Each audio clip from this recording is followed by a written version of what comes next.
yours. That's I Put the just got to recording know. on already, just in case, because we edited it anyways, but I don't want to forget to record it. That would be a disaster. Oh, Mark, that would be something. Tanis is trying to get in, but she's not getting in. She's still waiting. Yeah. Yeah. Only because I haven't let anybody in but you, Holly, outside Oh. the, that's why. Oh, well, I'm very honored. Thank you very much. Nice for Yeah. me to be able to say hello to Mark and to yeah, it's Betty. Yeah. I was kind of scared. There are only 4 people. I'm thinking, oh, what's going on here? Are you kidding? No, there's a Hey, lineup Mark, in are you the, gonna make me a co-host? yeah, that's, now how do we do Mark, that you can again? make me. Participants, and then give me permission to record. Okay, hold on a second. Participants. There it is. Oh, you got some Participants. UFOs in your house now.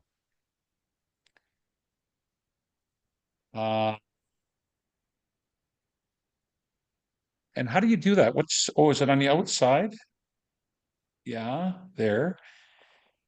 You can click on her Allow name and to- then say make co-host or whatever it is. Yeah. Yeah, that used to be the way we do it.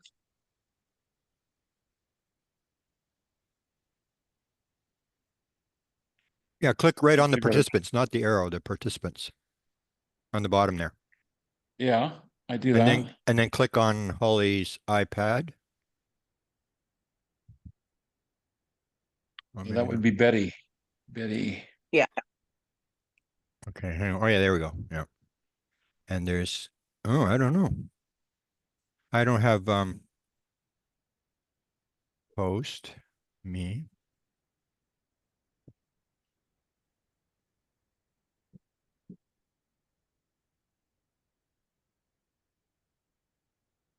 Kidding me. I don't know why it's doing that. I don't know. It's very weird. Betty. Betty, you know how to do this. I did, but Make I'm co-host. not the host. I gotta be the host to be able to do it. Oh yeah. Okay, so you're the co-host now, Betty. I'll There you make go. Grant Okay, the good. co-host. Yeah, I see them now. Yeah. We got 52 people waiting. So Yeah, whenever I know. we're ready to let them in, I will tell them. How many more minutes you guys need? Oh, Grant, there's you're a co-host? Desta. Desta's here. Good. Let her in right Who's now. going to watch the comments for the questions? We just basically watch it. We'll go back and forth to it, but I think the questions will probably come later. Yeah, but somebody has to record them. Desta was going to help with that. Desta's got a couple questions too, I think. She's in. Great. She should be talking to Yeah, us she's now. there. I see her. Yeah. I think we should let them in because one of these people might be what do you call it? Whitney. Oh yeah. I'm on my phone. If you Betty. guys want me to record something, I'll have to switch to my computer. Do you need an extra recording? I'm recording right now to the to the cloud, which I can send it to Grant right after or send it to Desta. You send it to Desta because she puts it up. Okay. Yeah, I have questions here, and I could just put them in the chat and stay on my phone then. You don't need me to record. Okay, and just watch the questions so we can. You want me to watch the questions too? Are you going to watch the questions, Mark, or are you watching a hockey game? No, I think actually I'll be here. The hockey game is on. Can I do both? Now, Desta, you handle it. You're good at this. Okay, I'm going to go upstairs and I'll re-ask to come in because I'll do it on my computer. Because then it's easier for me to see the chat and record. I could do everything then. Okay. So I'll hang great. up and then Thank I'll come right back in. Thanks. Nice to see you, Betty, too. Yeah. We're up to 63 people, 64. Wow. There you go. It's the largest crowd we've ever had. There you go. It's a whiteout. Yep. 50. Not another one. Look at my blue arm. This is the strangest setup. I'm not sure if they changed their setup before here. There. Okay, now I got it. Even the chat.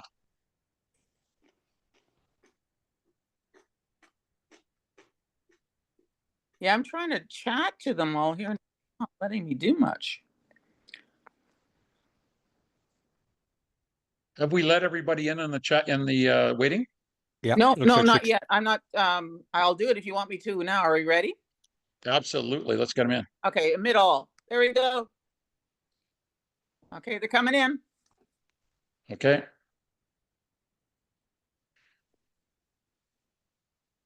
67. Okay.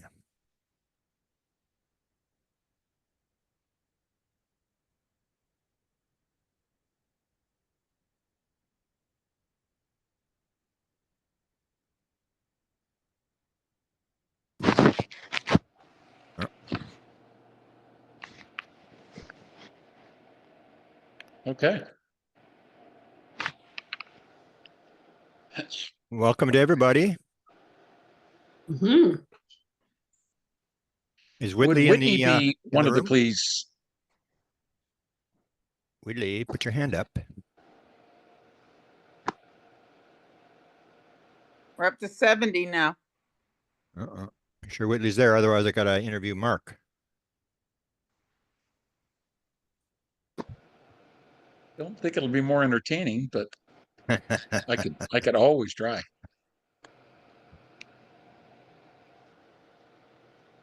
Or we can interview Desta with her 15 books she's got ready to go.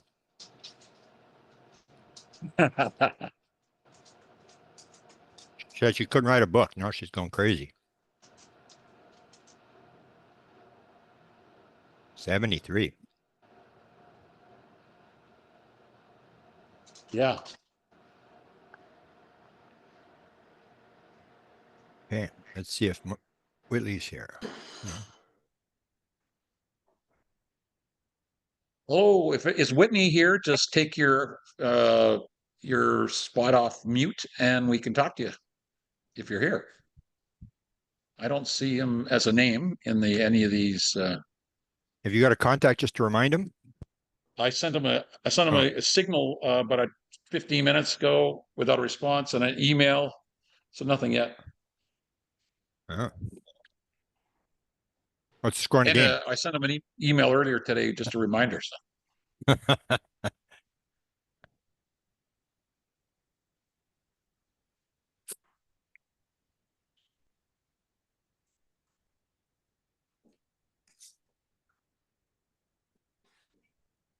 17, the chat. Let's see what's in the chat. Maybe we can talk about what's in the chat while you.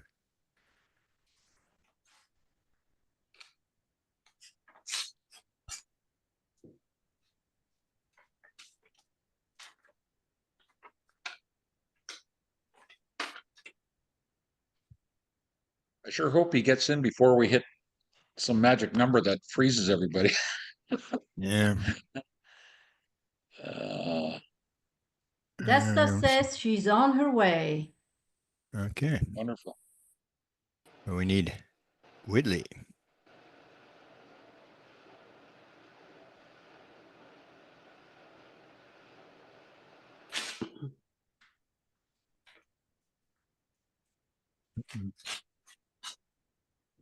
Well, welcome everyone. Good to see you all here.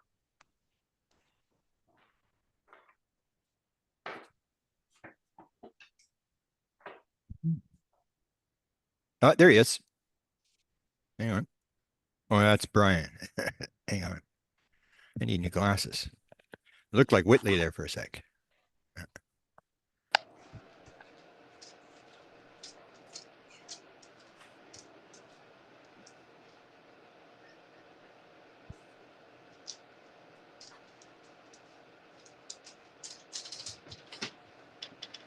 Maybe one of you should just phone him. He might pick up the phone. Yeah, I have his email. I can email him. I got his, I can call him on Signal. Yeah.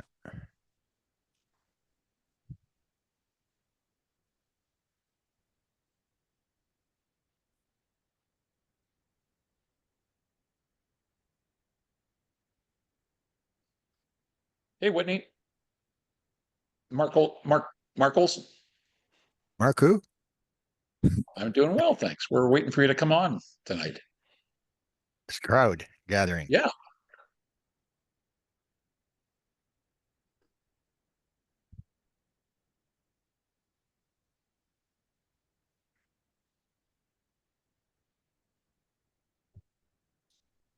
Hey, no problem at all. We're happy you're coming. Okay. If you have any problem, call me. Thanks. Bye-bye. Good. He was having, we're lucky we called him. He was good going, Betty. Or no, that was part of Holly. That was said that. Holly. Yep. Yeah.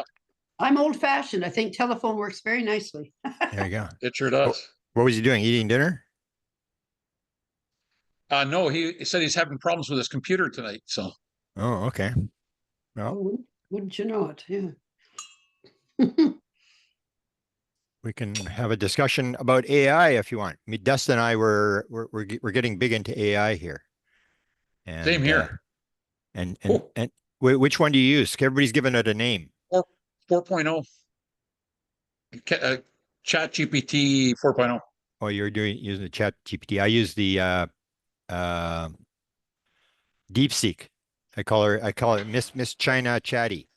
And Dan Smith uses Miss Chatty. I guess that's yours. And Grok is used by Jack Sarfati. And then Desta was just telling me this morning that there's something on the internet. Maybe Desta, you can jump in there, where women are actually spending all their time. They give names to their AI thing, and they talk to them. I think it's quite the change. It's almost like the idea of the Akashic field, where everybody uploads their information from their consciousness, and then you can go into there and you can download information that people have put into the consciousness, and it's quite an amazing thing. It's amazing what this thing will do. Is that you, Whitney? Whitney should be in. Whitney's here. I saw his name. Yeah.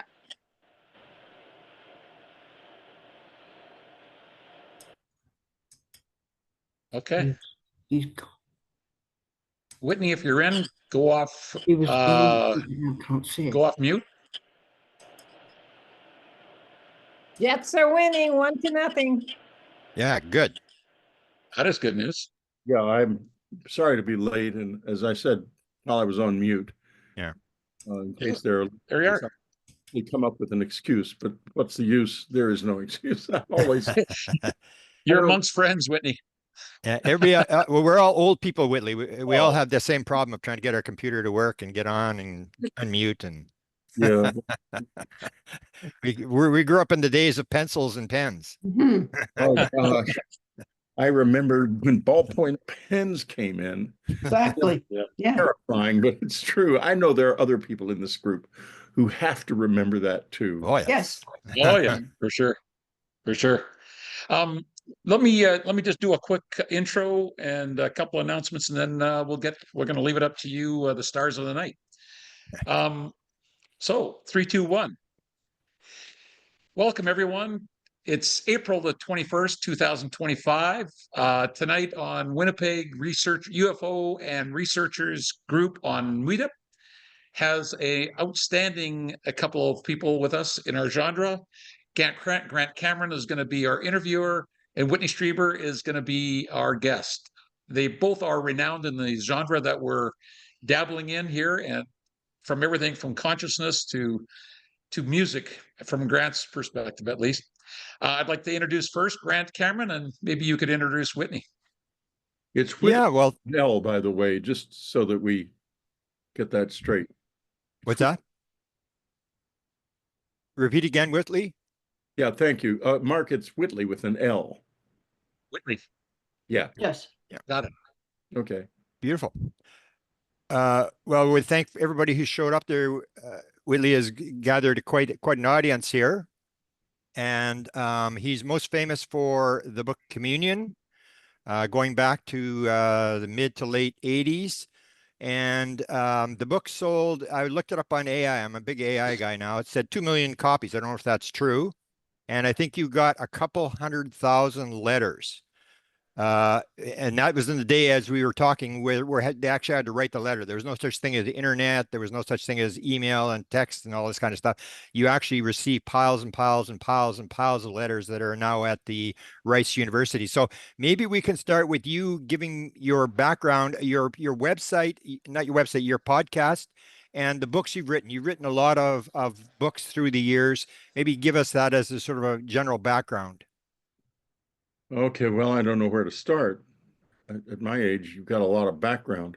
So I'm gonna, but you should know that, Grant. Excuse me, I'm gonna cull it a little bit. I was born, I don't know, let me do this. It was the best of times, it was the worst of times. I'm born. Anyone who knows Dickens, what's that ringing, that bell? That's think it's people people- getting admitted in, People Whitley. coming in. Good. I'm glad it is, because if I was hoping it didn't have something to do with me, and I'm glad it No. doesn't. We're getting a full house here. I lived a strange life as a child, most of which I had completely forgotten, when in 1985, and right the day after Christmas, the night after Christmas, I should say, um, I opened my eyes to find myself surrounded by gigantic bugs. And of course, I thought, being a horror novelist at the time, or had been one before that, ah, a wonderful dream. Perhaps I can have something to write about. I'm going to go ahead and wake up now because this is really scary. And that didn't work. And that got me started screaming, because I couldn't rise out of the little cot I was on, and I could not make this go away. I couldn't make my bed come back up around me. I wasn't in my bed. And soon this mechanical voice starts up going, "What can we do to help you stop screaming?" And goes on and on like that. And it's not in communion, but a neighbor of mine he told me a year later, he was driving home that night at about 2 o'clock in the morning from a post-Christmas party with his wife, and they saw what they thought was the Goodyear blimp in a field near our houses, and a field I have subsequently walked many times, of course. He said to me, he came up to the house with a copy of the book in his hand, and he said, "Whitley, I've got something I've got to tell you, and I'm embarrassed about this, but the truth is, my wife, and I'm not going to say their names, saw this happen." And I said, "What do you mean?" Wishing he had told me before I wrote the book. Could at least said there was a witness, but it was too late now. And he told me that they were driving home. They saw what they thought was the Goodyear blimp in the field. It was snowy, but he got out. He was a former state trooper, and felt like he ought to go see what was going on, because at 2 o'clock in the morning, the Goodyear blimp certainly didn't belong in any field around our houses, or any field for that matter. And he's walking toward it, and he begins to hear screaming. So he's pushing his way through the snow as fast as he can. And suddenly lights come on all over it, and it starts to make a growling noise and moves toward him.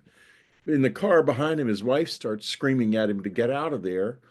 And he decides that would be a good idea. And he turns around and runs. And he gets back in the car, and they drive home. And he said, "Whitley, I just feel so ashamed that I didn't try to help you." I said to him, "Listen, I think it's probably a good idea that you didn't try to help me. I don't have any idea what would have happened, but it wouldn't have been good, because whatever happened is these little cats are as tough as nails." And so that's where I am now. I've subsequently, I got into the idea of, they were real. I didn't like what they'd done to me. God knows I was assaulted. But I'm not going to just sit there. Something incredible happened to me, and I started going out in the woods again to try to get them to come back so that I could have some kind of understanding of what the hell they were. And that began what is now a lifelong relationship for all these years. And I've learned a great deal about them. They did come back. I wish I could say, we sat down across a table and talked. It ain't like that at all in any way whatsoever. But they are real, and they are here. and they are in some way that perhaps we don't fully understand, interested in us. Wow. Okay.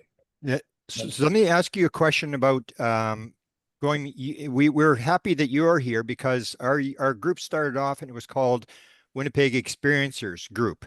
And you and I have had, I think, had this discussion before that even though there's a lot in the media about the UFO phenomena, the experiencer is still cut out of the program, correct? Oh, absolutely. Yeah. Can you talk about that a little bit? I mean, in terms of Sure. your experience with all the headlines and where you've been sort of ostracized, even though I think your book really set a whole new, it's like almost like the 2017 New York Times article. Like everything shifted when people saw the cover of that book. Yeah. Well, the book initiated contact, and the people in power and the people in authority do not wish to cede their power to some doofus like me, basically. And so they would like to pretend that me and all the other experiences, of whom you know many, and who are many here, do not even exist. And the Congress goes on talking about NHI and UAP, but not the relationship we have with NHI and UAP. There's some willingness to do, like they're kind of more comfortable with Chris Bledsoe, because he comes to it from a more religious standpoint, and that makes some of the people in the Air Force who are very religious more comfortable. It doesn't necessarily make Chris more comfortable, though. And nor I don't think that he really, I don't think Chris would sit down and tell you that he thought it was Jesus or what he thought, but you know, they're more comfortable with that. And maybe that's actually a good thing, because maybe that'll be a wedge in there for us, because we are the ones who actually do know what's going on, because we Yeah. have the experience of contact. Like the new book, Fourth Mind, gets into what they are physically, because we've had bodies at Fort Detrick in Maryland for years. Now I don't know if they're still there, because I only heard about them in the early 90s, and only once or twice sort of sub rosa, you know, hey, Whitley, guess what? You know, bodies, little. And General Exon, Arthur Exon, whom I knew at Wright Field. Marion, could you turn on your mute? You may not realize it, but Oh, you come do. on. Oh, thanks. Anyway, where was I? Oh, yeah. General Exon says to me years ago, he said that there were bodies. And another relative of mine told me that he had told them that he actually held one of the bodies in his arms. And General Twining told his son that he had had a telepathic conversation with the one that was still alive, and it had told him that they weren't interested in human beings. That is to say, and this should be definitely kept in mind, the first thing they ever said to us was a lie. Isn't that fascinating? Yeah. We mustn't forget that. And you know, it's telling us not necessarily that they're evil or demonic, or you don't have to draw conclusions about it, but it is telling us we need to cut the cards here and not go off with our jaws hanging open looking for tech, which is what's happening. A lot of the super wealthy people who are aware of this have been going out and looking for contact and making, you know, they want tech that they can exploit and sell. And that's not wrong. I think if they could find some really cool tech, it would be helpful. I mean, the way airplanes crash every couple of days, it would be nice if we had some other way of flying, wouldn't it? That was more safe, at least. There's another Delta plane caught on fire again today. And I thought, oh no, another Boeing plane, but this time it's an Airbus. So, and I fly a lot, and you think about it now when you fly. Anyway, uh, so there's nothing wrong with that, but there's so much more here, and that more starts with us, the experiencer community. How do they get into it, Grant? I mean, how do they face the fact that, first of all, they have souls? Yeah. And that is the more important thing to the visitors than the bodies. Yeah, there's that aspect. But you did have, like you mentioned, Chris Bledsoe, but you did have some government officials that interacted with you. It's this thing like we have a friend, Mark Olson, and I have had contacts with Tim Taylor. You had contacts with Tim Taylor, who is a fairly high level guy who seems to know what's going on. So there have been people who have looked at you and looked for answers, correct? Yeah. Yeah. Tim and I are friends. And Tim's also had a relationship with Chris. Tim's, as far as I know, is a good guy. He's mostly a launch engineer. He does launches from Edwards of rockets. And I've been with him a few times. We've had some time together, and we get on Signal together and chat every couple of times a year. And he's deep into this in a lot of different ways. And I'm not sure I'm going to go into too much detail about that because I don't recall him telling me that I could. But yeah. But he sees it for more like the spiritual aspect. He understands that part of the story as compared to the nuts and bolts, right? Well, he's beginning to. Yeah, he is. I think he didn't he become a Catholic. I think. Yeah, I think you. That's what I was going to ask you. Didn't you relay a message from the beings to him? Yeah, I did. I did relay a message, but I wasn't aware of the fact that it was to become a Catholic. He did. Look to his soul. And he was close friends with Diana Pasulka, who is, of course, very strong Catholic.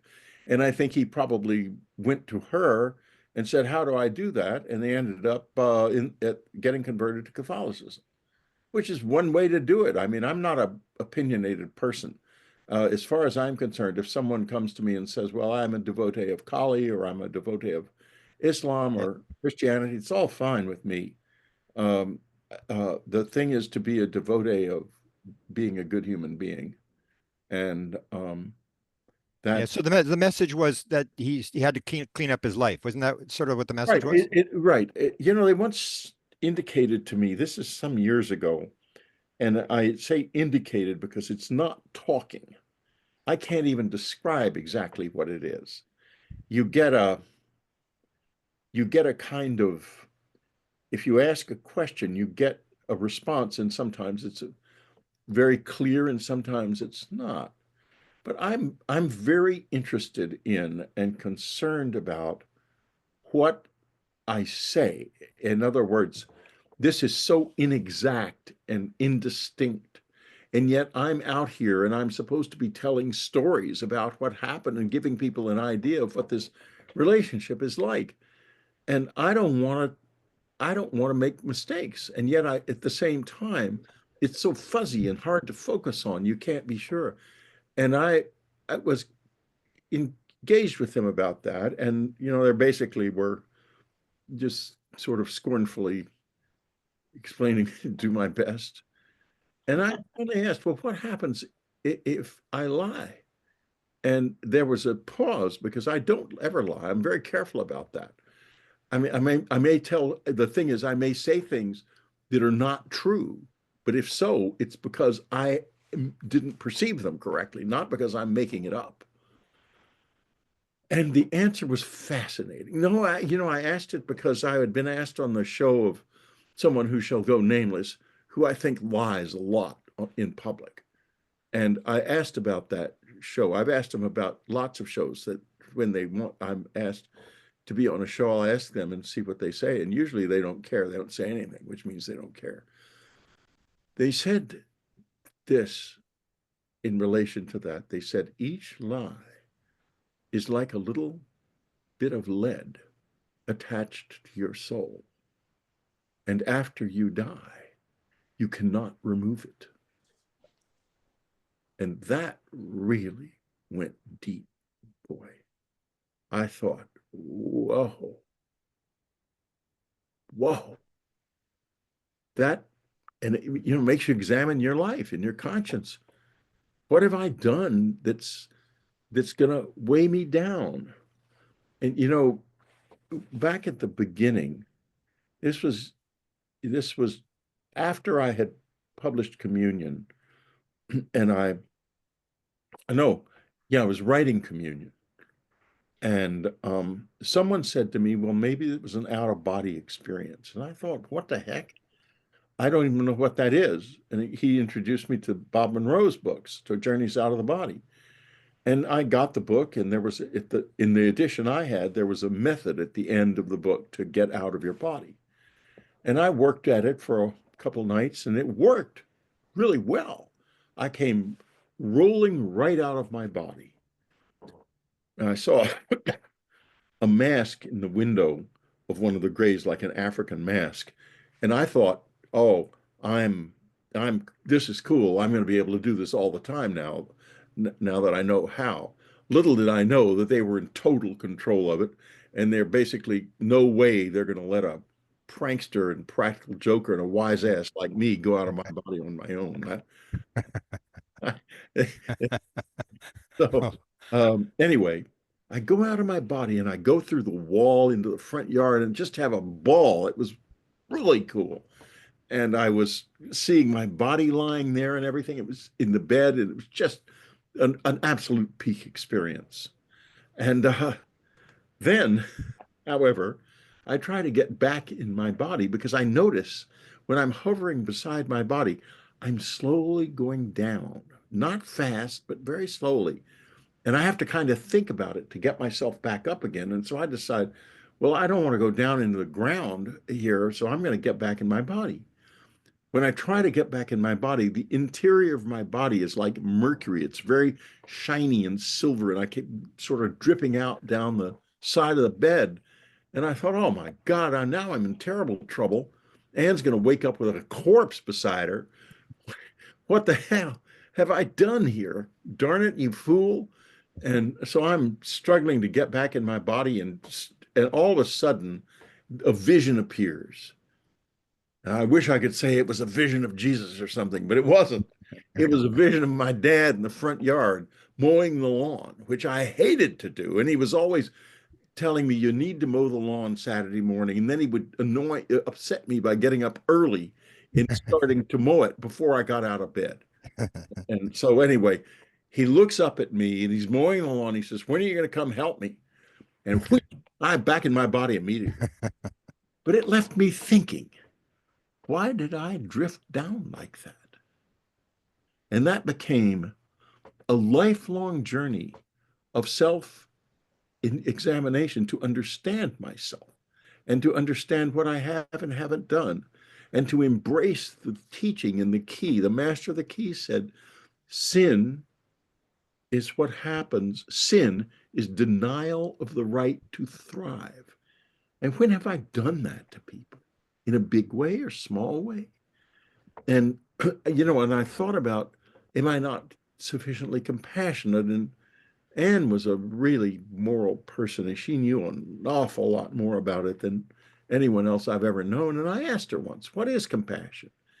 And she says simply, compassion is, she said, she didn't say compassion. She said, Whitley, each of us is all we have.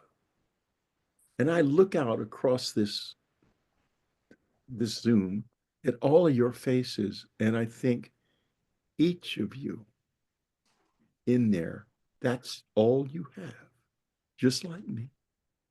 And all of a sudden, everyone becomes incredibly valuable and beautiful. Everyone. And then she was passing out of this world, and it was obvious that she had become enlightened. And I said, Annie, what is enlightenment? And she said, oh, enlightenment's, she was very casual about all this. She was not a guru. Enlightenment's what happens when there's nothing left of us but love. And that's been my journey ever since. From the time I first noticed that I was not the Mr. Saint that I thought, otherwise my body would have presumably been drifting up, not down, to now, over this long journey, trying to find the best of me to give to the world. This is, and I think every single one of us, this is the essential thing. And until the people, and circle way back now to the people that people are going after tech and stuff, they gotta really revise their whole journey, because they're not going to find out anything unless they are on a serious quest to build a strong soul. Then this will all become more clear to them. It's why I don't think we, I don't know. I mean, maybe we've got some people say we have a big presence in outer space and on, but I'm not in that. And so that's not what I think about. I just feel like the spiritual side of it and the technological side of it and the social side of it are all connected. And it begins with the spiritual journey. That's where we begin our relationship with this thing that they call NIH, non-human intelligence. It's people. It's just different from us. Real different. Beautifully said. That's that you've taken a different road than me, or maybe the same road, come to the same conclusion I have. I basically tell people, get ready. This is going to be way more spiritual than what you think it is. People have, and more people are coming to the side that realize this consciousness and the spirituality made the whole thing, maybe as Jeffrey Kripal said, it's all ontological. Why would it not be ontological? So Yeah. you mentioned Anne. So can we talk a little bit about Anne? The first question I want to ask you is about the book, the idea of communion. Can you tell me because you weren't going to call it communion, you were going to call it something else. Tell that story of how the title came to be. Okay, well, it was the scariest damn thing that ever happened to me by far. I mean, compared to that abduction, nothing in my life was particularly scary. Nothing. That was seriously scary. And I wanted to call it body terror, because that, to me, it was a very physical level of fear, unlike anything I'd experienced before. My body was terrified in that room. And Annie says all of a sudden one night, lying in the bed beside me, their eyes are closed, and she says, "Whitley, you need to call a book Communion, because that's what it's about." Incredible statement, said back in 1986, long before I had any idea what that meant, or what a huge word that actually is, because it's a step beyond contact. It is learning to live with someone else, not necessarily a lovey-dovey thing, but the truth, finding them, the two of us together, finding our mutual relationship with the truth of being. That's communion. And boy, I mean, that woman had unbelievable insight. One of the old lady visitor said to me that night, she said, "You're the luckiest of the lucky." And I thought, holy God, that has got to be the stupidest thing I've ever heard under these circumstances. But then I thought, oh yeah, maybe it was because I had this incredible thing happen to me and so forth. Maybe that's what it means. I don't think that's what it meant. I think it meant I had found Anne. That's what it meant. Wow. Another Anne story I always like to hear you tell is the story where when you started getting this bags full of mail, she decided that she was going to read it all, and she hired a secretary, Right. and she comes to you with a message about what this is about. And it's the first time I think anybody mentioned it, this thing about death. Can you describe that story of Yeah. her going through the mail and relating to this insight that she had as to what's actually going on. Yeah, she came out of her office one day, which was also our bedroom. I mean, I wish I could say it was a big fancy apartment, but we lived in New York and basically stacked up together, but it was fun. Anyway, she comes out and she says, Whitley, this has something to do with what we call death. And I thought, what? She said, look at this letter. And she showed me one of the letters. I still remember the letter. It was about it was an incredible letter by a woman who's was abducted along with her 3-year-old daughter. And the daughter was furious at her after the abduction. And during the abduction, the woman met these people who told her she was a member of their family. And this is another thing. We think of these are aliens. These are nothing to do with us. We're going to find out. And I'm bet you a lot of y'all have already found out that these aren't aliens at all. These are family. This is family. It's a family affair.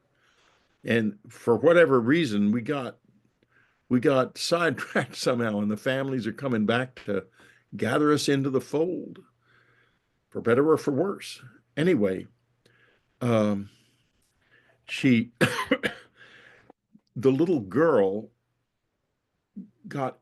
the mother was told that the little girl had a disease that would cause her to die, and that she would not, there was nothing they could do to cure her. And the little girl was furious at her mother inexplicably after the abduction. And then shortly thereafter, she came down with this strange nervous disease of the nerves that's known to medicine, but very rare. And after a while, she died. A friend of the woman in Austin, the woman lived in Houston, or no, the friend was in Austin, excuse me. The friend of the woman living in Houston calls the lady in Austin and says, I've got to tell you something that just happened, and I'm coming up there. I'm driving. And she says, well, wait a minute, you can hardly see. She says, I don't care. I'm coming right now. It's like the middle of the night.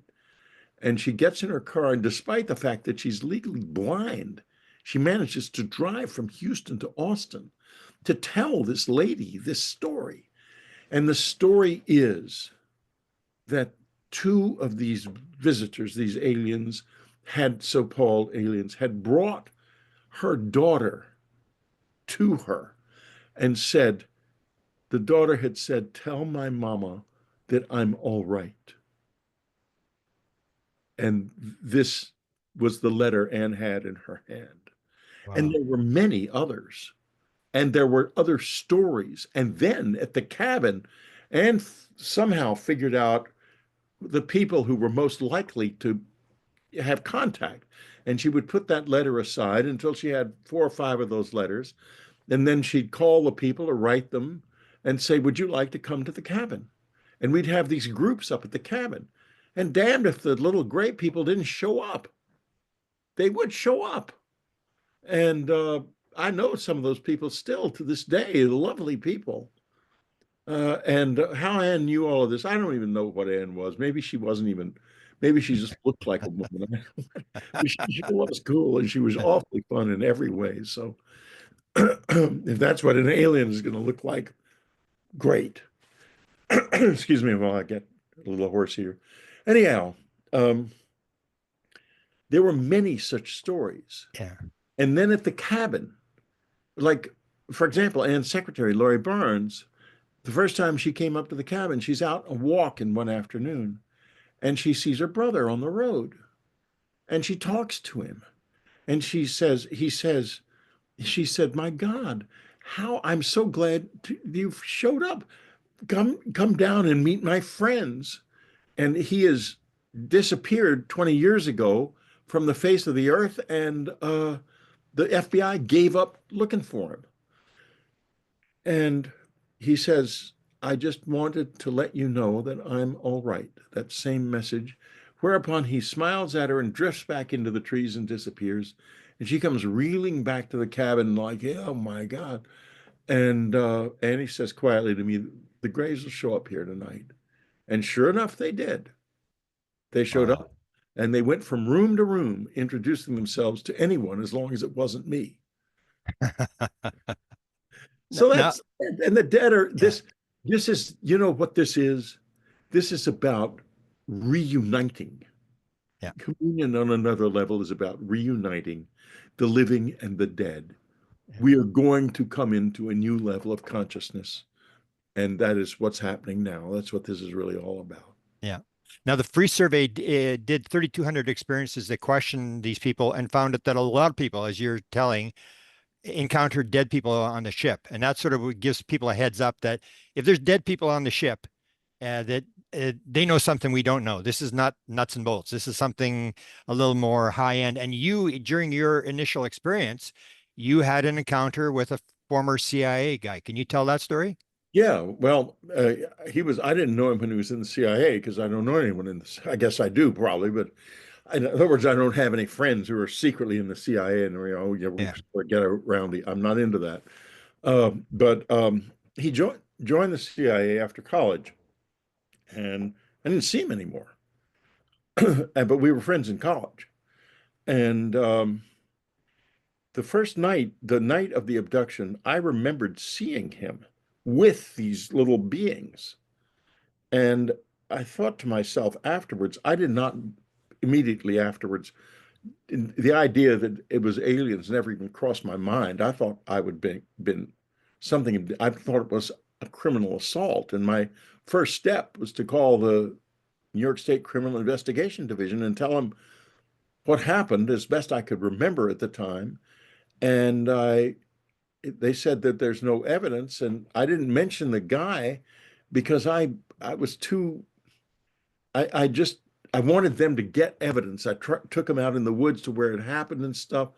And I wasn't even sure it was a nightmare or what it was at the time. And so I certainly didn't want to drag someone into it, into an investigation until I was sure that there was reason to do so. So I kind of kept him on the side.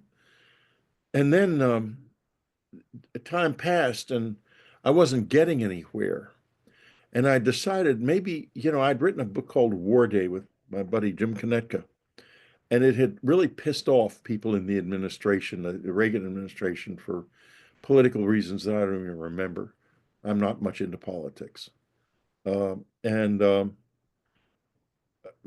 so I was thinking that maybe maybe something was done to me, maybe they drugged me or something, tried to drive me crazy because there was lots of dirty tricks going on in those days. I probably still are for that matter. But anyway, so I thought maybe, he was in CIA, maybe he knows something and maybe he was even doing it because we were friends in college, but we weren't that friendly and we had our share of battles, as I recall.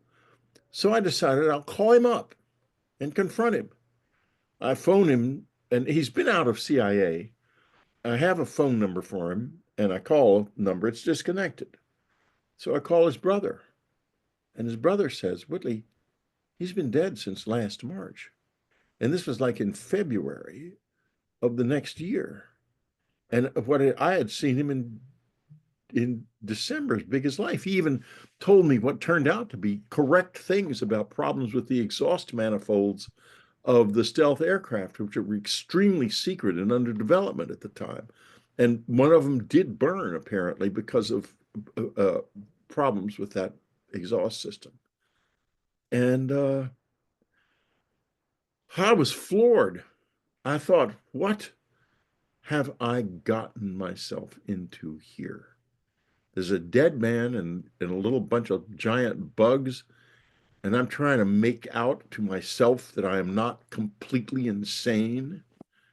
And that was when I started trying to kind of drive Anne away because I figured if this happens again and I can't get out of that psychotic state, she's going to be saddled with a husband she can't divorce and a baby she can't support. So maybe we better get separated before it's too late. Yeah, it was a hard time. I'll never forget when I finally told her, I talked to Bud Hopkins, who saved my life, by the way, and God bless you, Bud. Even though he got pissed off at me later on, a lot of people get pissed off at me. I don't really care. Anyway, uh, I, uh, it, I thought to myself, you know, when I realized it was real, and I had to talk to Dr. Klein and so forth, I thought, how do I tell Anne now that we've been fighting and I've been trying to get rid of her. Now all of a sudden she's going to have a reason to get rid of me. So I sat down with her and she's tearing at the edges of her eyes because she thinks I'm going to say, you know, we really need to get separation. Instead, I say, I think I was taken aboard a flying saucer by little men. She looks at me and she says, not, oh, I want a divorce after all. She says, oh, thank God. Now I don't have to worry about getting a divorce. Yeah, I was married to the right girl for sure. And she was a very strong character. Talk about the stuff she did. She would do writing, and she is almost like the idea that behind every sort of famous person, there's a woman.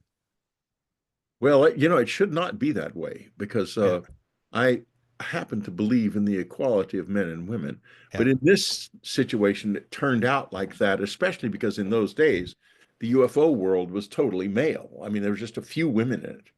And Anne was she was no shrinking flower, believe me. I mean, she was definitely a powerful being and in her own right. Uh, what exactly did you ask? Have I gotten off the track? Her role, like her writing and the stuff that she did for you and stuff all the Yeah, way that she supported you all the way. That it all wasn't the just way. you, it was I both mean, of you. with the books, especially with communion, she read every word of it, and she would say, Whitley, this and this don't belong in there because you don't know that. You're just assuming it. Yeah. Don't make connections that aren't there. Don't try to connect the dots because this is a mystery and you have to accept that. Otherwise, don't even write the book. And we went, you know, she was very intense about it and very, very smart about all of that. And she wrote some wonderful novels of her own.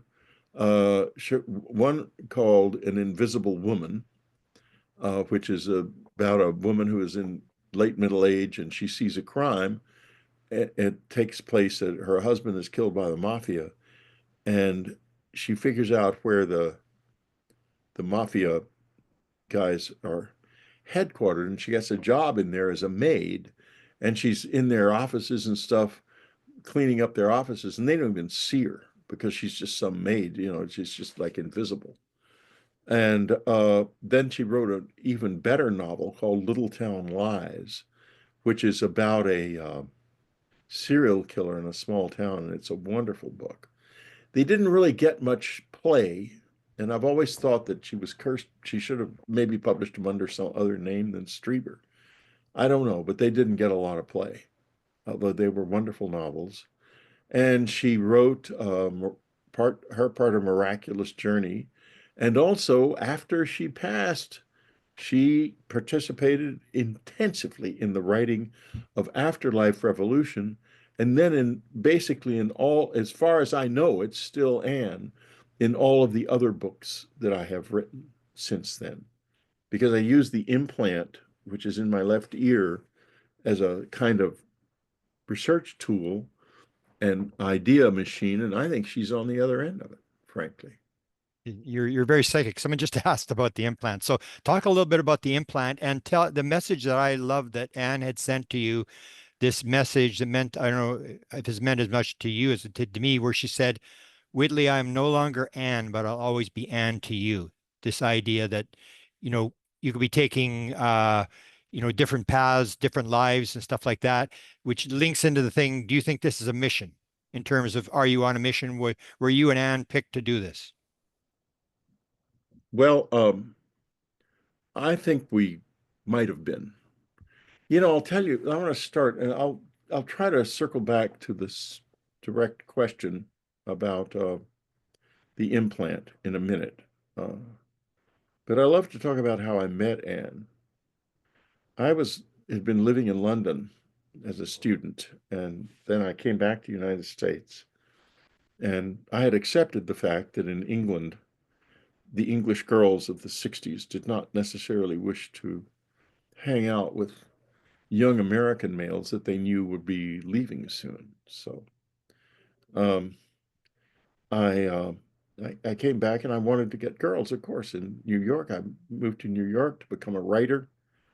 And my dad he said to me, well, I was supposed to matriculated in London at the London School of Economics, business school. Instead, I went to the London Film School. And he figured that out eventually. And he said, well, now what are you going to do? You're going to go to Hollywood, become a writer or a script writer? You're going to go to New York? I said, no, I'm going to go to New York. I want to become a novelist. He said, oh, I see. That's why you went to film school. And no, I went to film school to trick him into letting me stay in London. And it took a while for him to realize I wasn't at LSE. Anyway, he gave me a couple of $1,000s and said, okay, this is it. You're on your own. Of course, he's a generous man, and he gave me enough money to last for about a year in those days. And so off I went to New York, and I wanted girls. I wanted girls in my life. I went to singles bars, but Daddy was always saying, do not lie. Never lie. He was just like the visitors, I guess. And so I went to these singles bars, and all the other guys were cool things like doctors and airline pilots and lawyers and CEOs and stuff, even though they looked like 14. And I was a media planner, which is kind of the lowest of the low in the advertising business. And, the guy just sits there crunching numbers. And I'm not going to tell anything like that. I'm not going to tell any untruths. So I'm saying, well, I'm a media planner, and what's that? And they drift away. As soon as I tried to explain what I did, they'd realize it's a clerical job. Their eyes would glaze over, and they would uh, uh, drift over to the next media planner who would say, well, I'm a doctor. So that didn't work out. Also, I'm not the prettiest guy on the block. So that was another problem. I didn't have much to offer superficially, but I thought I had something to offer in here. I saw in the Village Voice a ad for something called Mind Mates. And I thought, well, I'll try that. I want a smart girl. I had already dated enough to know that I wanted either a wife who was smart as me or smarter, and preferably smarter. I did not want someone who had to bring up the rear and I'm not a dumb guy. I know that. I'm not ashamed of it. So I figured maybe this is for me. So I sent out my $5 and got this package back with just all like 8 or 10 essays you had to fill out and all kinds of forms. It was amazingly complicated and elaborate. But I filled it all out and sent it in. A few weeks later, I got this list of names. And oddly enough, there were like 5 names, and 4 of them had last names that were either actual fish names or very close. And, I'm looking at these names, I'm thinking it's all fish except this one. So I call one of the fish to see if she's real, because it's an awfully odd looking list of names. And she is real, but we don't hit it off. And then I say, well, I'm not going to call another one of the fish. I'm going to call this Maddox girl. So I call her. We set up a date, a lunch date.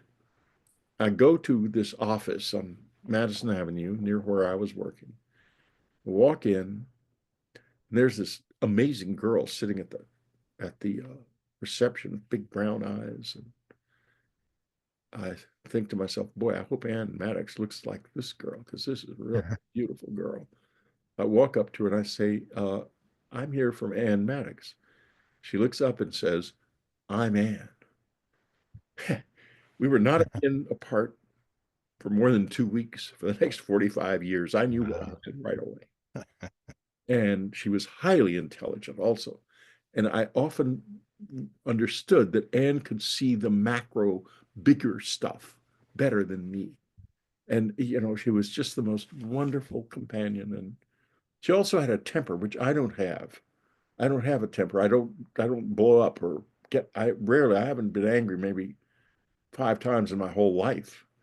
Maybe the visitors, one of the reasons they chose me is they knew I would basically not get pissed off.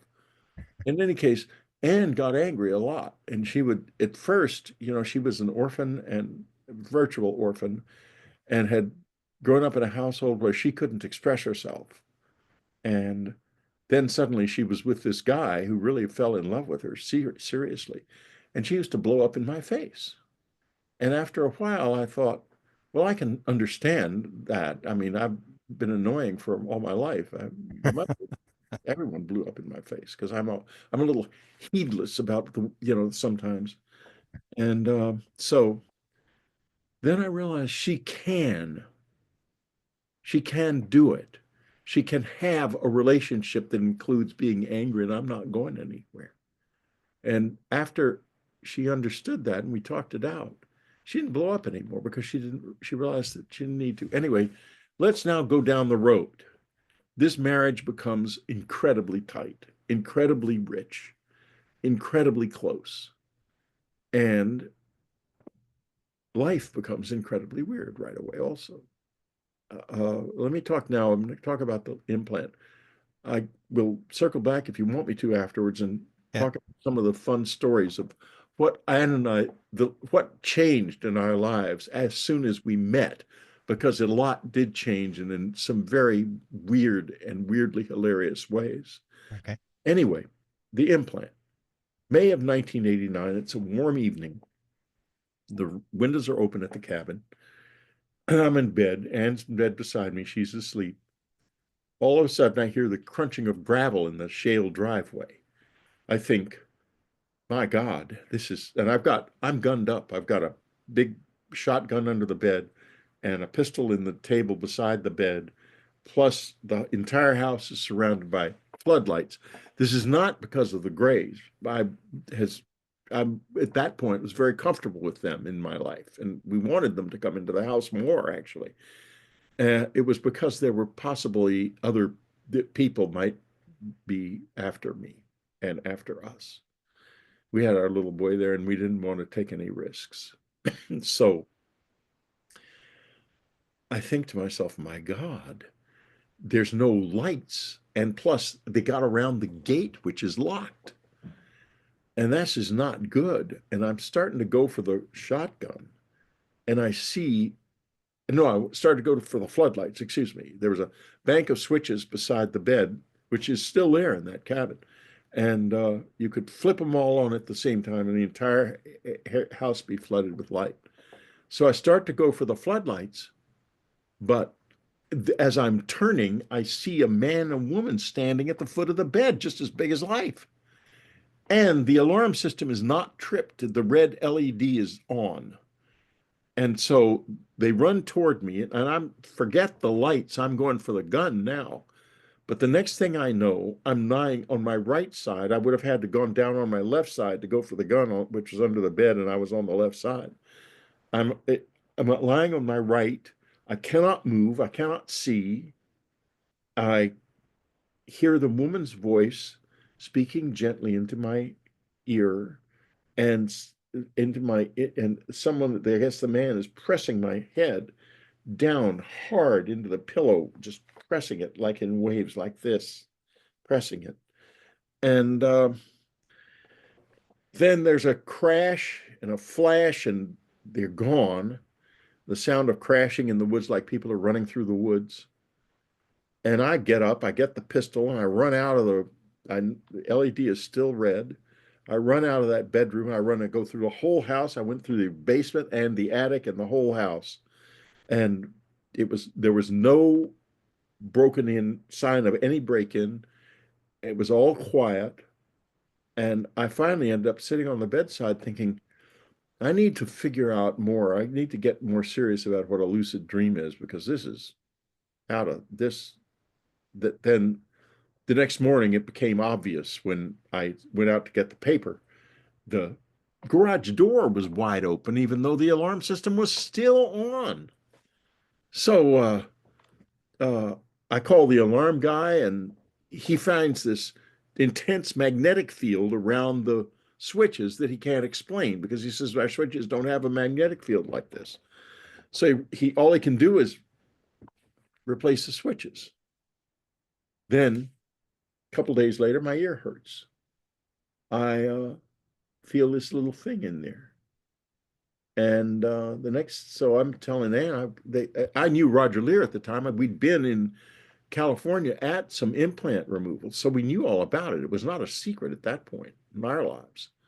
And I said, I think I've got an implant. I want to get it taken out. Annie being Annie, she says, why do you want it taken out? I said, because I don't want to be tracked. She said, nobody cares that you go down and get the newspaper every day, or every once in a while go out and buy some groceries or something. If anyone's interested in tracking you, they will not be interested in this in a week or so. So just leave it in. We want to find out what it's really about. Luckiest damn thing I ever heard.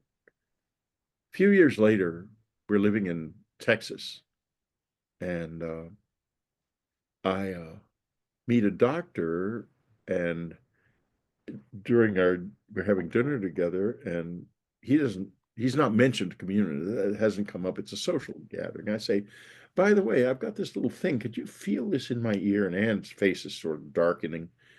And he touches it, and he says, oh yeah, that's a little cyst. You want me to take it out? I said, yeah, knowing I have outmaneuvered her.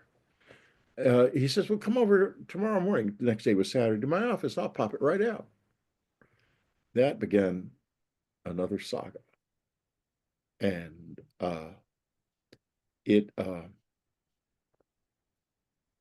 I'm not using a green screen, by the way, just so you know. Maybe you're talking about Grant. I don't have the capability of doing that.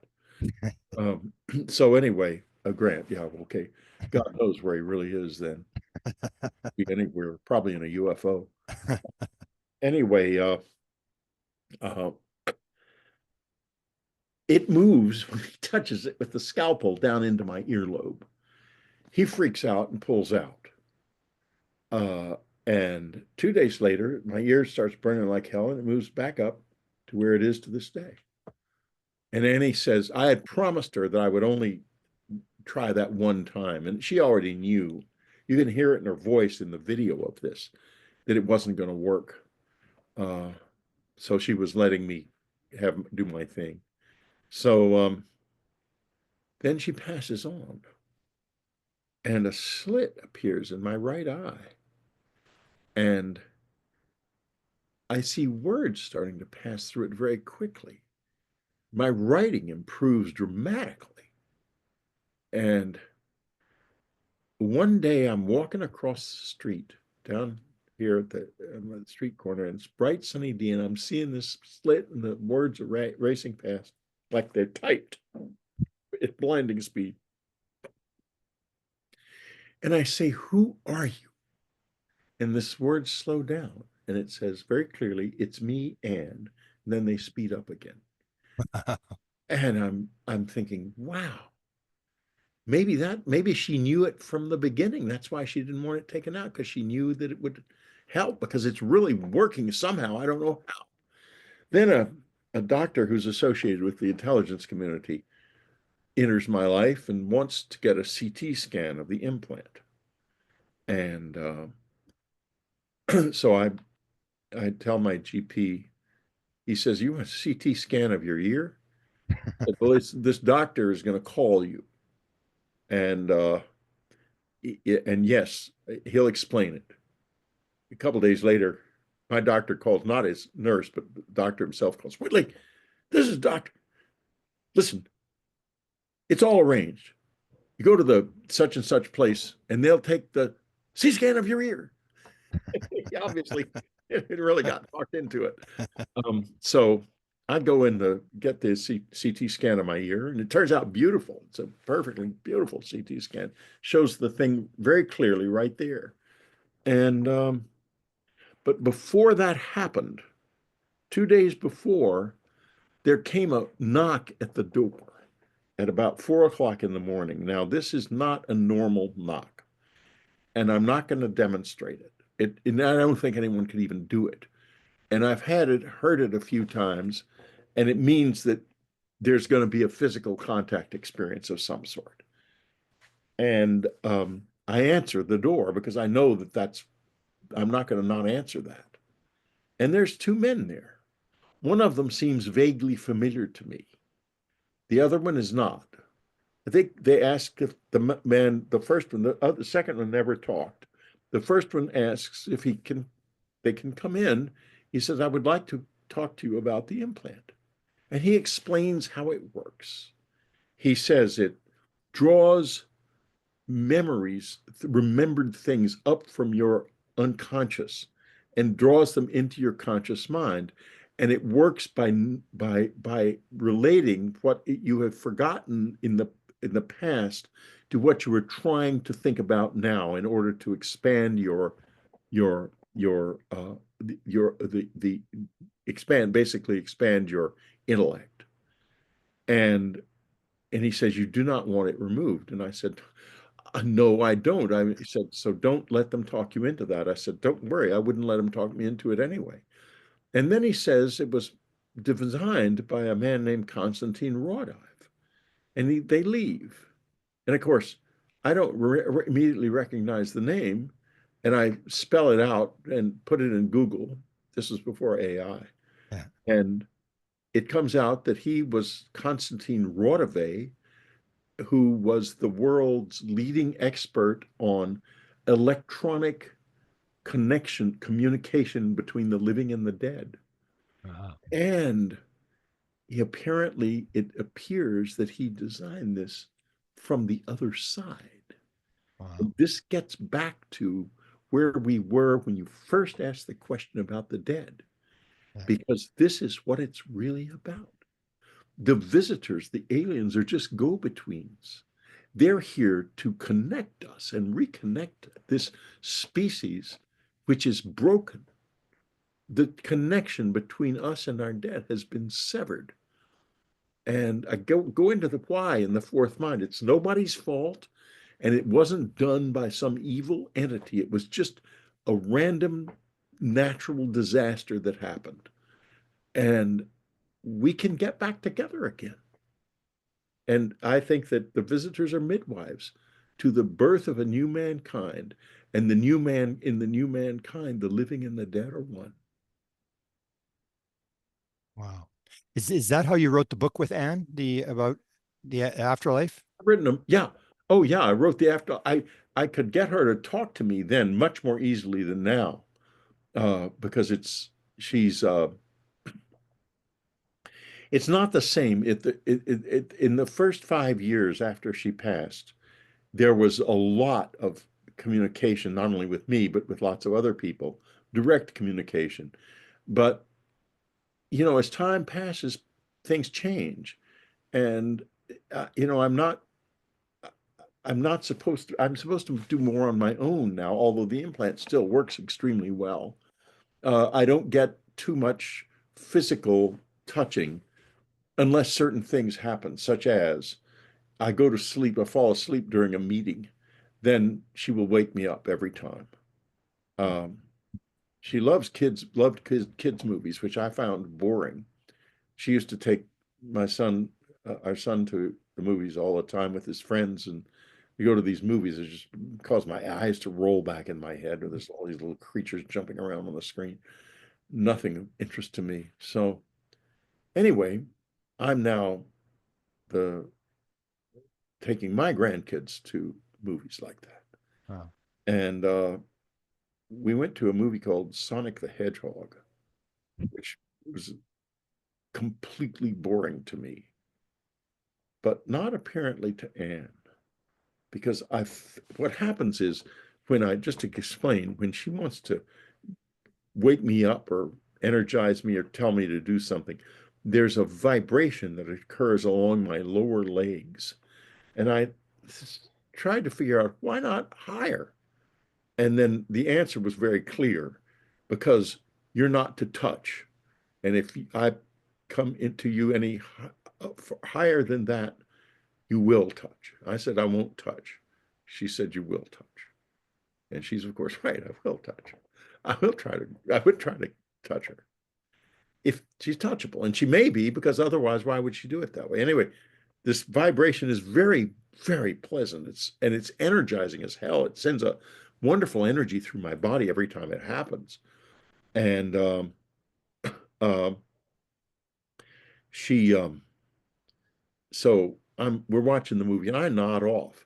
And I swear to God, I was nearly electrocuted. Bzzz, my legs, you never felt anything like it. I jump up out of the seat. Oh my God, I yelled in the middle of the theater.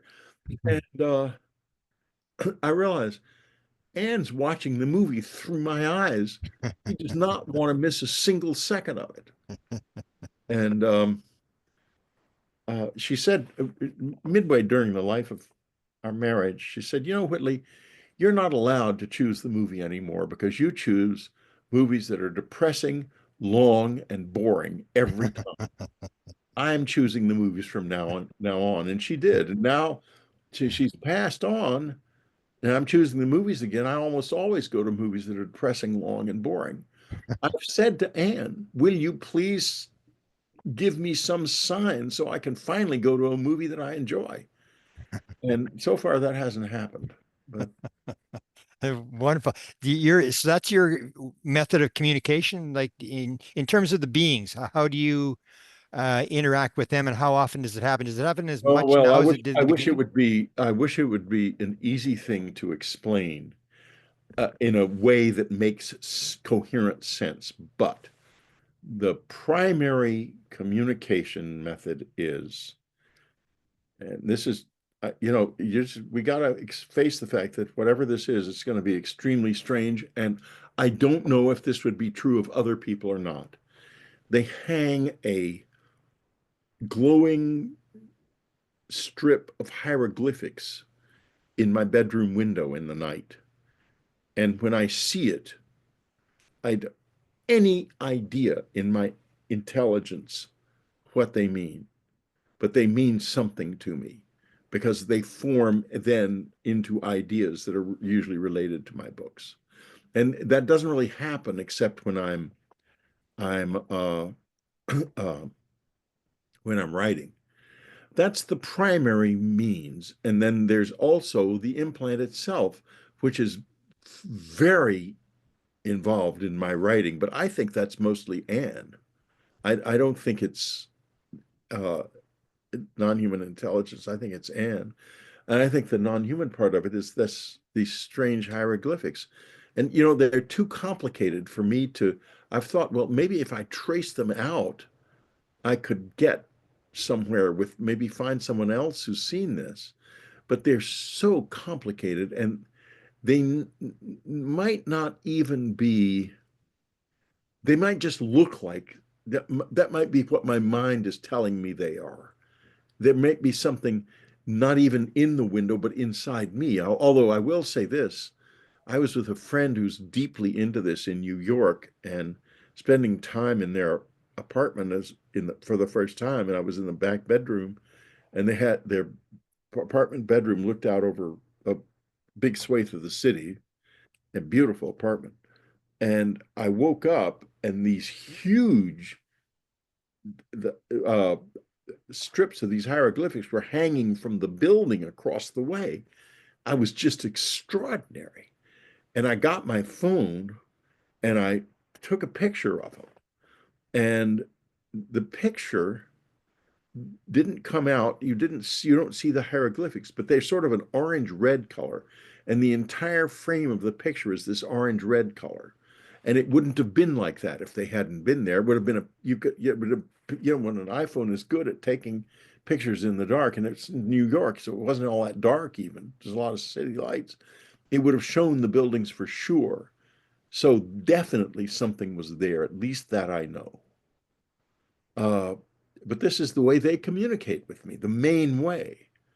And then the implant is the other way, and it's probably, maybe it's them to some extent, but as I said, I think it's Anne. Now, I've just got a couple more questions because we have a lot of people and they were putting a lot of questions on here. So I'm going to sort of pass it to Desta. I have a question about your initial, let's start with this way. You and I have been in this a long time, and there's a lot of people who are new, who've only been around for a little while. Can you talk a little bit about the fact that this is not the same world as it was when you got into the field and I got in? Like, I never would have believed any of the stuff that's happening now. Can you talk about that, how complex the situation is? That I think you've got the same opinion, that the more you Yeah. look at it, the more complex it gets and the more awe and curiosity that arises in you. This is not a mystery we're going to solve anytime soon. No, you never would have written UFO Sky Pilots early on either. Yeah, exactly. Yeah, but anyway, which is a great book, folks. If you have not read UFO Sky Pilots, first thing you do as soon as you hang up is get a copy of it. It's essential reading, and you're liable to find something in your own life that fits into it. And she's written a lot of other good books too. Don't forget that. And in any case, um, uh, when I first started, there was Bud and hostility. That was it. Those are the two things. And Bud was not very well liked in the community either. But then Bud and I had a falling out, or I should say, Bud had a falling out with me. And so I was really left, not only was the whole community against me, Bud turned against me and was writing these white papers about me and how I was a complete schmuck and all this stuff. He never, to his credit, said that I was not telling the truth, because he knew that was not the case. But I'll tell you why he got mad at me, and I can't really blame him, but it wasn't my fault. We were going to publish our books, him, Intruders, and me, Communion, at the same time. And we had plans, which were fantasies. We didn't know that, though, of going out on tour together and everything. And I sent him, my publisher gave me a publication date.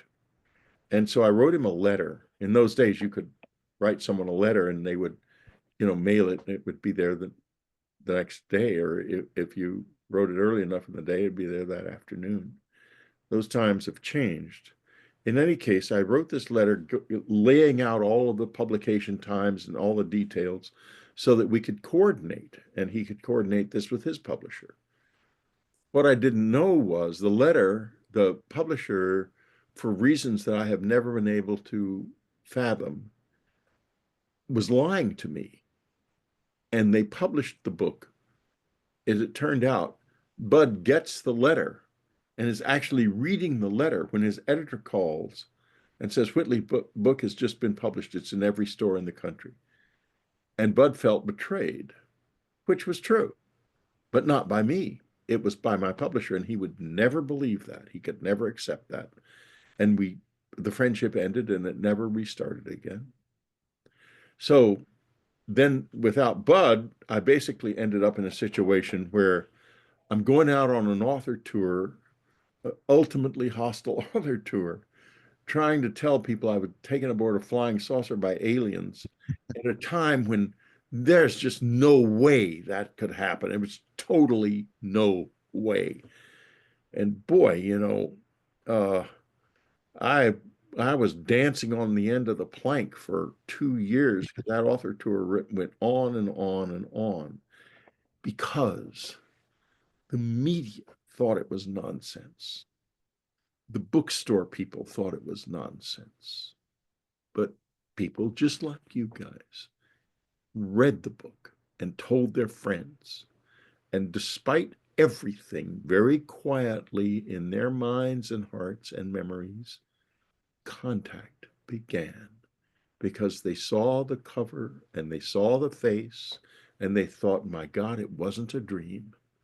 And that is the beginning of mankind's next step into the cosmos.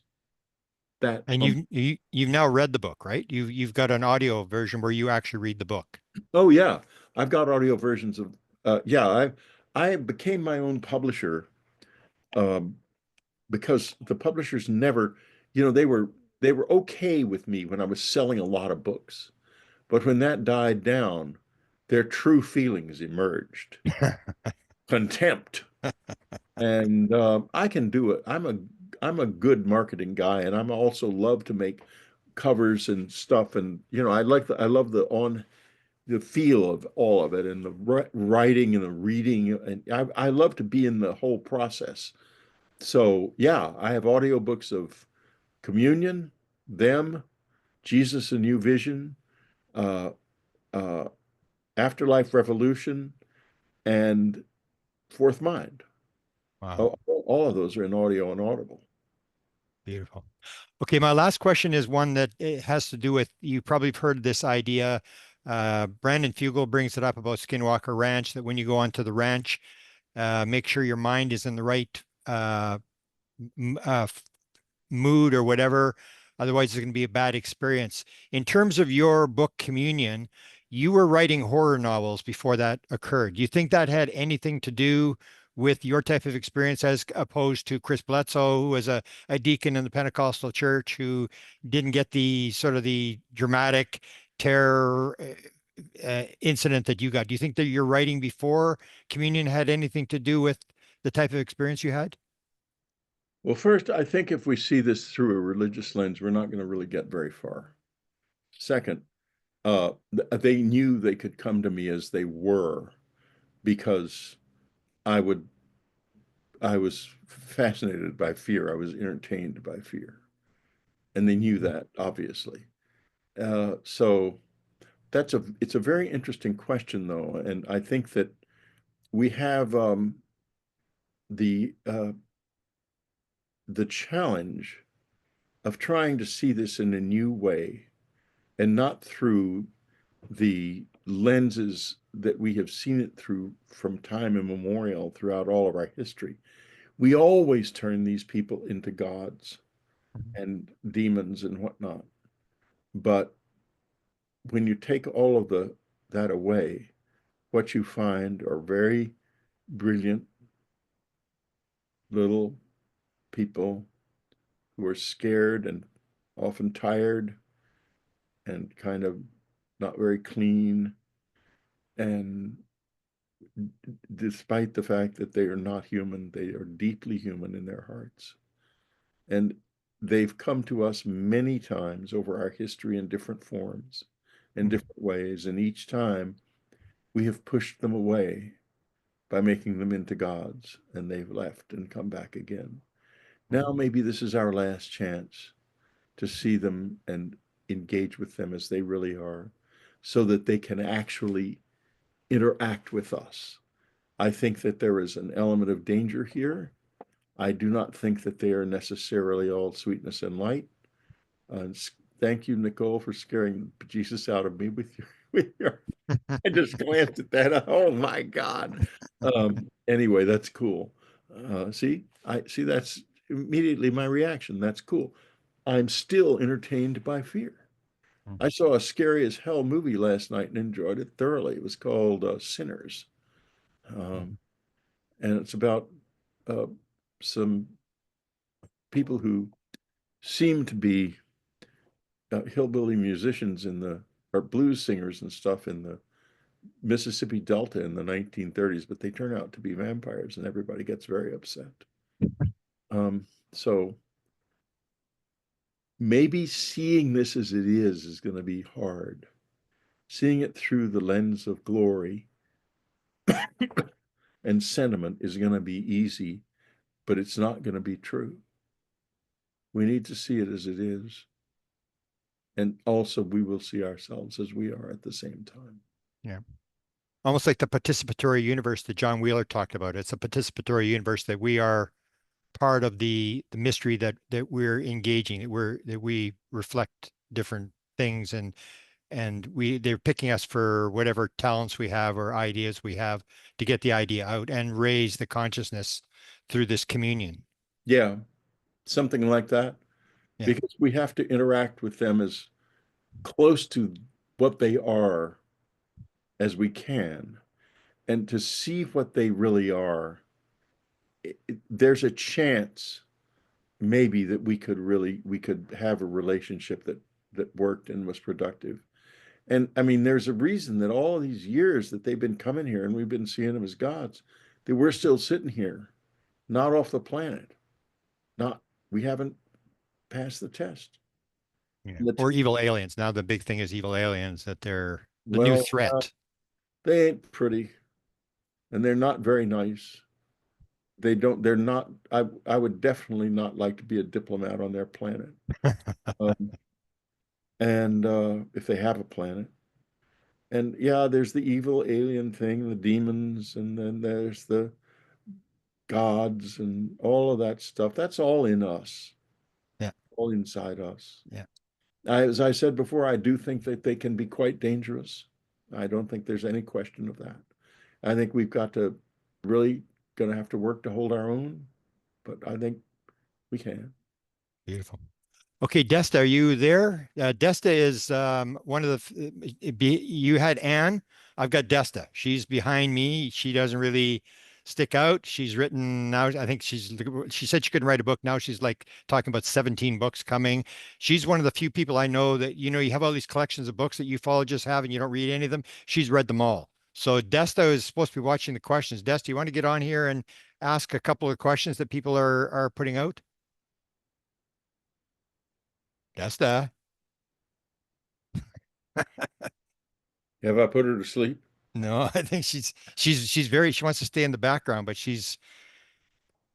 can you get a hold of her, Mark, here? Is she, Yeah, I I just see. sent her, Yeah, Desta. connect your mic, Desta.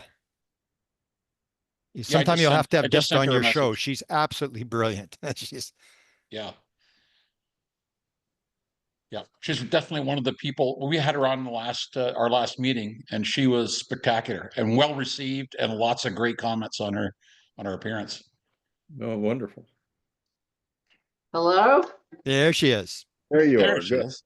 Oh, can you hear me now? Yeah. Yes. Oh, sorry. I was screwing around with these new headphones and it all changed. Okay, sorry. I was going to just start reading from the very beginning of the chat here. I'm going to turn my camera on. So Vincent says, I recently watched the film Constantine, and in the film, there's a line that says, it's not enough to know, you have to believe. That struck me as deeply relevant to the experiencer journey. After contact, the paradigm breaks. We no longer believe, we know. But knowing doesn't mean I believe anyone will ever understand what these experiencers did to me, or that disclosure will ever come. Knowing can be isolating, even traumatizing, because it shatters the world as we understood it. How do we find peace in a reality that most still deny? And how do we live meaningfully in a paradigm that no longer fits? Well, that's a really complicated stack of questions. I would like to begin by quoting Anne. She once said, the human species is too young to have beliefs. What we need are good questions.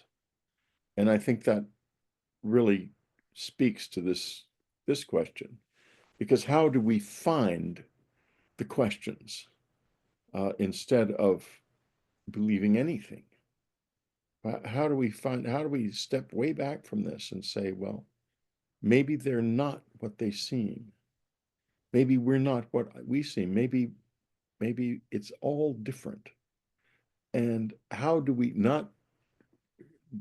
come to a conclusion, but how do we explore that space within ourselves and in the world around us with really good questions? And what does a good question do? A good question opens the mind, and it takes you to a place of knowing that isn't also a place of believing. And I think the question addresses that very beautifully.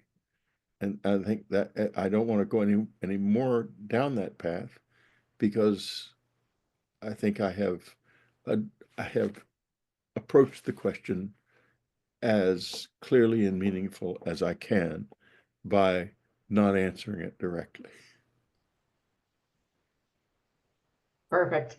Okay, the next one is Whitley. You were once asked about Stockholm Syndrome in relation to the difficult experiences many contactees initially go through and how those experiences can eventually be perceived as positive. As someone who hasn't had contact myself, I find it hard to grasp how something so distressing can later be seen as meaningful or even transformative. How do such challenging encounters evolve into something positive over time? It seems so contradictory from the outside. Well, you know what an initiatory experience is. It's an experience that turns your life upside down and forces you to see the world in a new way. It doesn't have to be fun and pleasant. In fact, usually such experiences aren't. There are, someone who knows a lot about this and speaks very eloquently about it is Jeff Kripal. You might have him on here sometime if he wants to come. In any case, initiation, whether they were initiating me or not, I don't know and I don't care. I was initiated by them because my world blew up in my face and a new world emerged. I cannot characterize them as angels or demons or anything like that. All I can say is I decided at one point I am going to get out of this what I can. And I'm not going to sit in my room and pout because they beat me up. And say that, no, you can't have anything to do with my life because what you did was wrong. It was wrong. And you know what? I still am curious about them, and my curiosity is stronger than my fear or my revulsion, which is both of those things were there. I am curious. I want to know more, and I want to figure out how to get out of this relationship something that's good for me and good for us. That's where I am, and I'm not going to walk away from it. Thanks, sir. Next one is from Daniel, and he wants to know, with some of the billionaire class pushing for disclosure, are we seeing the clear picture or are we to trust the visitor's process? I definitely would not trust the visitor's process in any way whatsoever. And as far as disclosure is concerned, what does it mean? I think that I don't think that the government is in control of disclosure. I think the visitors are. I think that those of us in the close encounter community might be more in control of it than we realize. Because one thing that has happened because they hang back is that there's been no cultural colonization. And that means that cultural colonization is what happens when usually a technologically superior culture encounters a technologically inferior culture. And the inferior culture is destroyed by the superior culture, either physically, as happened in Mesoamerica and Peru when the Spaniards showed up, or more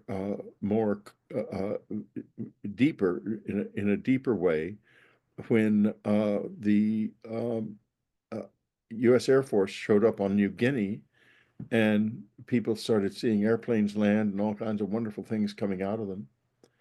And they decided to try to do that too. And so they made bamboo airplanes and created runways in the woods that looked to them like runways, and bamboo refrigerators. And they would move back and forth between the bamboo airplane and the bamboo refrigerator, making noises that sounded to them like what the airmen were saying when they walked back and forth unloading the planes for the soldiers' provisions. And then they'd open the refrigerators and there'd be nothing there. Basically, what our government has been doing behind the scenes is spending a lot of money doing all these years. It's been building bamboo airplanes and refrigerators and walking back and forth between them and opening the refrigerator doors and finding nothing there. That's why we're not flying around in flying saucers right now. we have to go deeper. We have to get beyond that. We have to understand that one of the oldest admonitions in the world is know thyself. It comes from way back when. It was carved on the temple at Delphi. It was mentioned by Pythagoras. Probably comes from the deepest past. Without that journey, the journey toward the visitors and therefore also towards the stars is never going to happen. So, where did I start? I don't have any idea. I kind of got off the track. I got sidetracked by the interesting depths and resonance of the question. I hope I gave enough of an answer. That was a good answer. Good.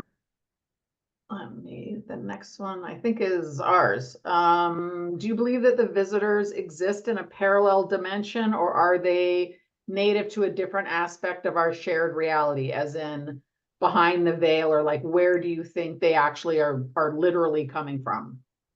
Okay, well, I would like to thank all of you for asking such simple, straightforward questions. And I can only respond to that with story. And I'm not going to be able to offer an opinion because I have no opinion. I can only give you story. And here is a story. I was on the Lakota Sioux Reservation in South Dakota, Pine Ridge, in the year before COVID. I guess it was 2017. And this incredible thing happened to me.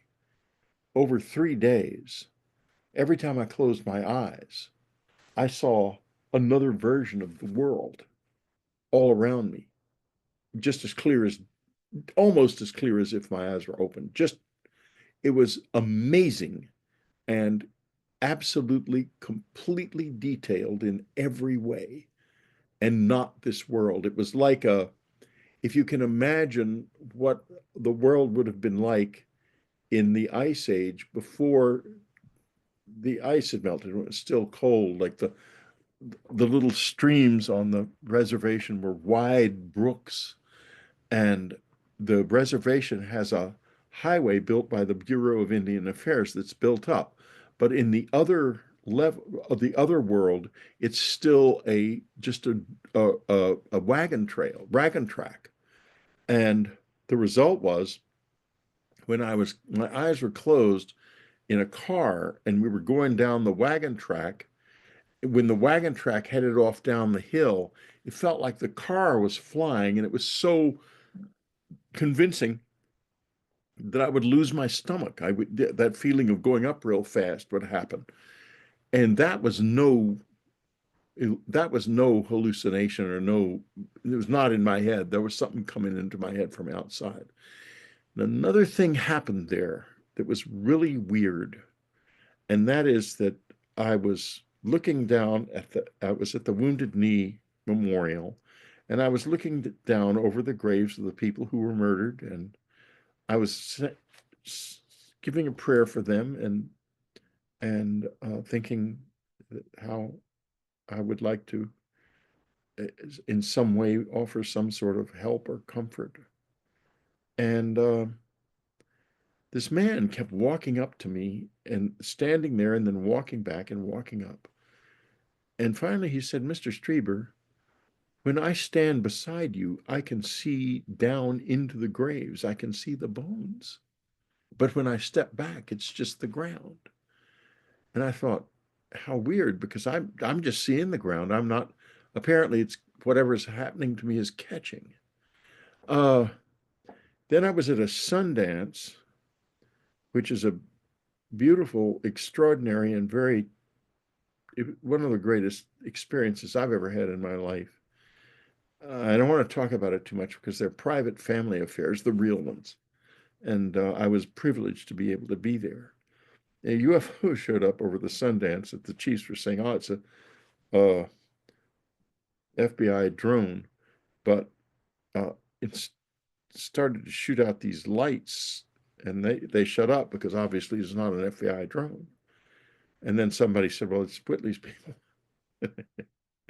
And anyway, that was there. And then when I closed my eyes at the sun dancers chanting at the Sundance and the arbor it's in and stuff, and the chanting would go off to the side down the hill because the Sundance in the other world was taking place in another spot nearby. It wasn't the same spot.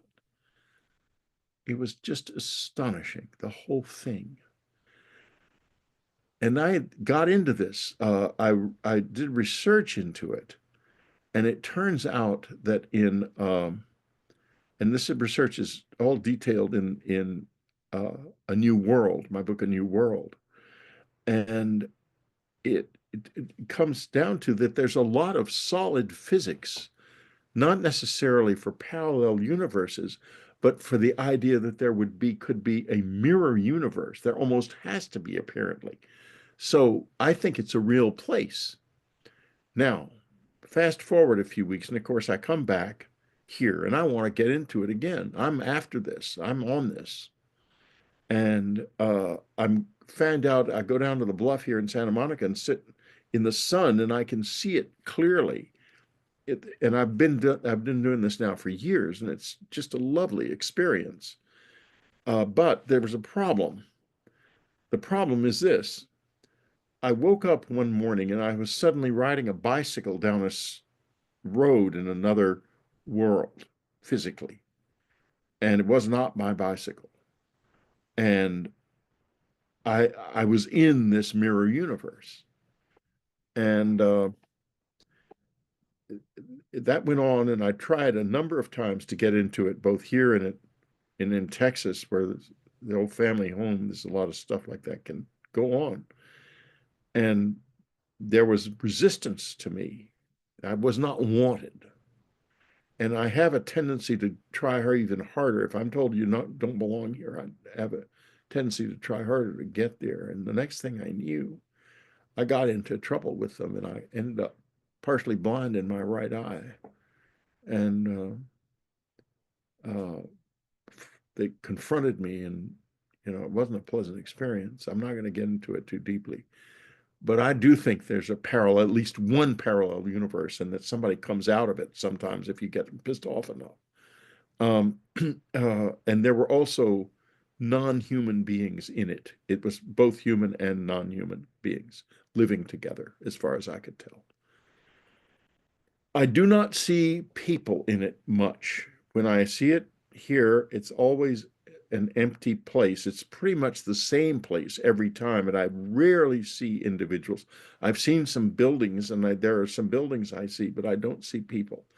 And when I was on Pine Ridge, where I think there were people, I would see these like flashes, and there's something about, it's like if you try to get into that universe, you sort of shorts out. It's not supposed to happen. And if it is a mirror universe, it means we're all there in some way too. And you don't want both halves of a person to end up in the same place, I guess, or something. I mean, I don't know enough about it, except to say that if you try too hard to fool around with it, you get in trouble. Good answer. The next one is from us too. It says, do you think the visitors are harvesting something from us, like energy or memory or emotion, or is the relationship more symbiotic? Well, they're obviously harvesting sexual material because they harvested it from me. And, there's women probably in this group who've had eggs taken from them, probably men who've had semen taken from them. It's taken from me. I experienced this very vividly, and it was not a pleasant experience at all. If you hear on the hypnosis tape, the second time with Klein, you hear me say, why have I got an erection? And it's a good question considering where I was and what I was seeing.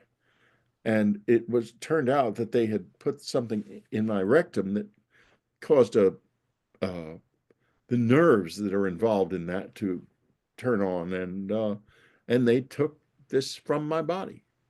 They took me, my issue, my children from me.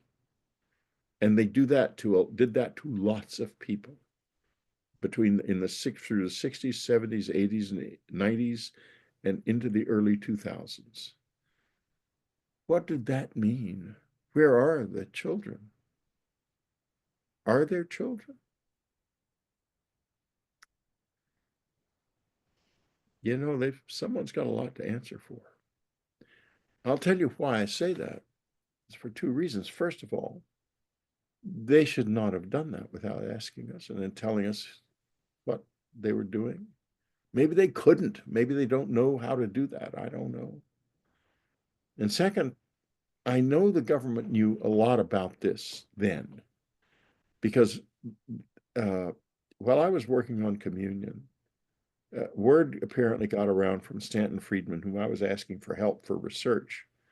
And we had a man come into our lives called David W. Webb.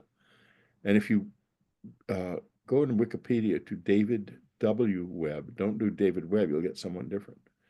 You'll find that he was a space scientist, a very prominent space scientist, and consulted with every alphabet agency there was. And he came to the cabin. In fact, if you look in the frontispiece of communion, you'll see it's partly dedicated to him because he was so helpful to us and so important to us. He was a very kind man, and he helped us get an allergist, and they gave us epinephrine injectors to keep around the house because there were serious allergic reactions when these little characters would touch you. If they didn't suppress it, I mean, obviously they could suppress it, but they not necessarily would. And he would come to the cabin. He met us in the city, and he was very encouraging. He said, "Whitley, keep trying. Don't give up. Keep trying, and be sure and write about it, and tell the world." So they know. They know. They knew then. But how do they come out and say, "We know all these people have been abducted and sexual material has been taken from their bodies"? And we just sat back and made them laughing, used social engineering techniques to make them into laughingstocks. How do they explain themselves? The visitors are very clever, and they have made sure that the government is going to keep their secrets for them. Believe me. And, you know, I see all this stuff about disclosure, and I think to myself, I am wondering if that'll ever happen. I think that it's quite possible that in the context of disclosure, they will do something to disempower the close encounter witnesses, because we are a thorn in their sides. They don't want us around. And my concern is that they will debunk us. And I see how religiously the media follows along anything what Leslie and Leslie Kean and Ralph Blumenthal did in the New York Times was so extremely unusual. It was not, they can't do anything anymore. And it was just a one-off. But mostly the media follows what the government says religiously on this subject. And if the media says, the government says, well, you know, we're going to disclose all of this and it's all true and there are aliens here, but these people who are running around saying they were abducted, they're just a bunch of nuts. The media will leap on that immediately. They won't even need proof. They won't even need proof. They will throw us under the bus instantly. Every single one of us. Every one of us. That's where we are. And speaking of which, I've got until 7 o'clock. I don't know when you plan to end, but that's when I got to stop. We close at 7 o'clock your time, Whitney. Oh, good. Whitley. Perfect. I'm so glad, because that way I won't have to leave until everyone. By the way, well, I have a second here. In the chat, both Whitley's and Grant's information's in there for where you can get their books. So they're all on Amazon. So if you feel the motion, please help these people out and buy some of their books. And Whitley, you can talk about your podcast, which I've been on a couple times, which is you got some phenomenal interviews that you do. Talk a little bit about your podcast. Okay, well, first of all, the books, both of us write books that will help you. You'll never be the same if you make the insane choice to read these books. uh, and well, my podcast, yeah, Dreamland has been going since 1998 when it started out. Ramona and Art Bell started it in 1998 on Saturday nights, and midway through the year, they decided they wanted their Saturday nights back and called me, and Art called me and said, "You want to do the Saturday night show?" And I said, "Sure." So I started doing Dreamland on Clear Channel radio, and it lasted about a year and a half. And then the things were changing rapidly in the radio world, and they dropped it. And I figured out how to stream it on the internet. It was maybe it was even the first podcast. It was certainly one of the first. And I've been interviewing people every week on Dreamland ever since. The latest interview is really a fascinating one. It's with a religious man, and it's basically the question is, will ET end religion? And he's a very thoughtful man, a priest, preacher rather. And so it's this is what I do. I do that every week. And that's Dreamland. That's my show. You can get it on, you can go to at Whitley Strieber Dreamland on YouTube and get it there. You can get it on my site, unknowncountry.com. You can get it on Apple Podcasts, on Spotify, pretty much anywhere. And I've been doing it a long time. If you want to subscribe to my site, then you can delve into all of the shows in the past, including shows with Grant when he sounded like a boy, and I did too. It's a wonderful podcast and fascinating guests over all the years of you. Probably everybody except the one that you had trouble was the latest disclosure guys who don't want anything to do with you, correct? Oh no, they won't talk to me. Yeah. David Grush and Lou Elizondo and all of those guys. They're not gonna get into the woo people, as they call us. They want to be, they're serious, and this is serious business. And I think that waiting in the wings that they are all planning, in all likelihood, to say eventually, to let the government say this, what I said earlier, that this is all nonsense and we might as well go to hell. Well, you're welcome here because a lot of the people I'm sure and I know are experiencers, and I think you've helped them greatly in terms of being able to ask you a question or two and hearing you validate their experience because you know what it's like. People are walking around and they feel alone. They end up getting divorced. Nobody will believe them, and so it's. I always say that your book changed all that in terms of giving a voice to the people who are the ones that you got to listen to because you can look at the lights in the sky from now till eternity or another 80 years. You're just totally wasting your time. You got to talk to the people who are interacting with the intelligence. Yeah, and let's hope that the people, the sort of semi-official people who are running around out there, get used to us instead of rejecting us, and that they embrace the reality of this, and we are at the center of that reality. That's the truth. Beautiful. It's us. Mark, do you want to close it off? Yeah, I'd like to add. I was lucky enough to watch Whitney in Phoenix a couple of weeks ago, and also in Sedona at the MUFON meetings. And he's Whitley is such a gracious, humble person, and in Phoenix, he lost his computer like you did, Grant. I'm trying to think of the one where you were doing the music thing, and you couldn't get your computer to work. yeah. The same thing happened to him in Phoenix, and he spoke for an hour and a half without any kind of notes and everything else. Very engaging.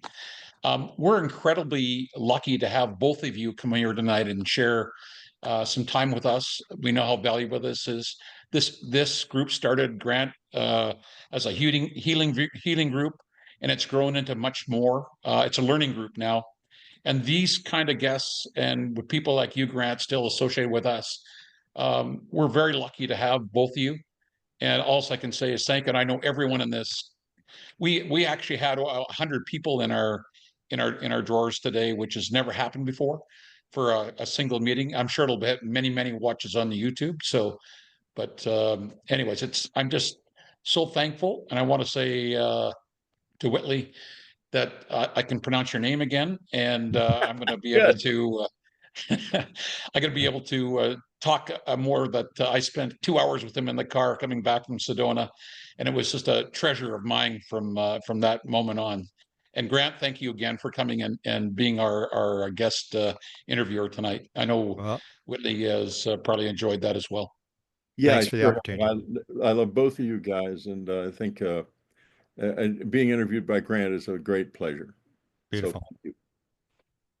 Okay, Thanks everyone for showing up. It was beautiful. Yes. showing Thank up. you, Whitley. That's what we have to do. Good night now. Whitley, thank Good you night. again. Thanks, Yeah. guys. Have a great night. Bye-bye. Bye. Good night. Good night. Night. Thank you very much. Yeah, come on, everyone, if you like. Good night. Thank you, Mark and Grant and Whitley. Beautiful.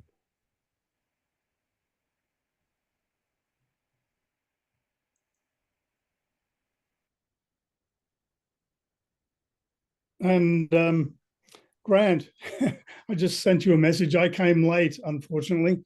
But I'd love to hear this back. Is there going to be a recording released? Yes. If we have a YouTube page, which this will be posted on. Grant will be sent it as well. I suspect he'll post it on his. So we're thrilled to provide that. Probably within the hour, I'll be sending it to Grant, but it'll probably take a few days or something to get back loaded up. Okay, fantastic. Yeah. And if you want to publicize it, feel free to post it on the Beyond Being Human, either public page or the private group. Thank you. Yeah. Cool. Catch you later. Great group of people. Lots of interesting questions. Very engaging, which is another thing Whitley has been very good at. So it's such a pleasure. Cool. Thank you. Thank you for everyone showing up. If you want to unmute yourself and say goodbye, then we'll end this meeting. And thank you all for coming. Bye, Mark. Hi, just wanted to thank you guys for hosting this. I went to a few meetings years ago and I've never been able to go back, but I do look forward to getting back, and I'm so lucky I got the email about this tonight. I've read all Whitley's books, and I remember very well what was happening in '85 when he was going through his experience. So yeah, this was special. We don't get a chance to have these kind of people to come in and entertain us for nothing. They come here and they don't ask for anything. It's just, a pure joy for having them to come here and spend their time where we get 2 hours of their time and their wisdom as well. Yeah, and I think, this group's been good because, there's a lot more that happens in our area, our part of the world, than what's ever on the news or people talk about or anything, So this kind of gets people out because I work in forestry, some outdoors quite a bit. And I've had a lot of experiences in the wilds, in the depths of the forest. And, you come back to civilization, and you realize that there's even things happening in Winnipeg, So it's quite something to see that this group is still going.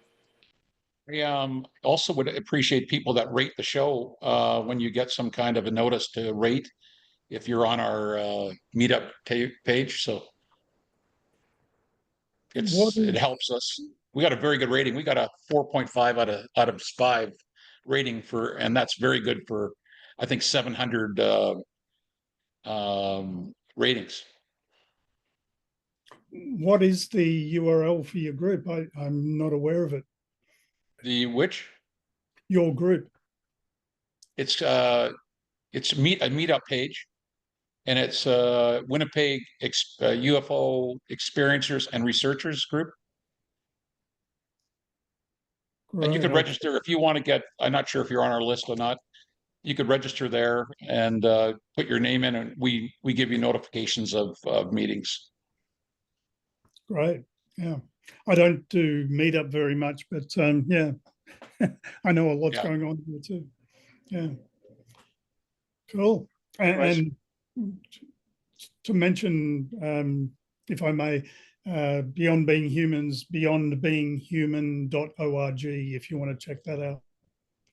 Sure. Thank you. I'm hoping. Okay, I'm going to wrap it up for tonight. Thanks, everyone. Hello. That was a great night. I have one question. What's your YouTube page? It's YouTube. me, Brett. Yeah. One second. Let me just pull it up here. Well, I can. I want to get it right because it doesn't show. Okay.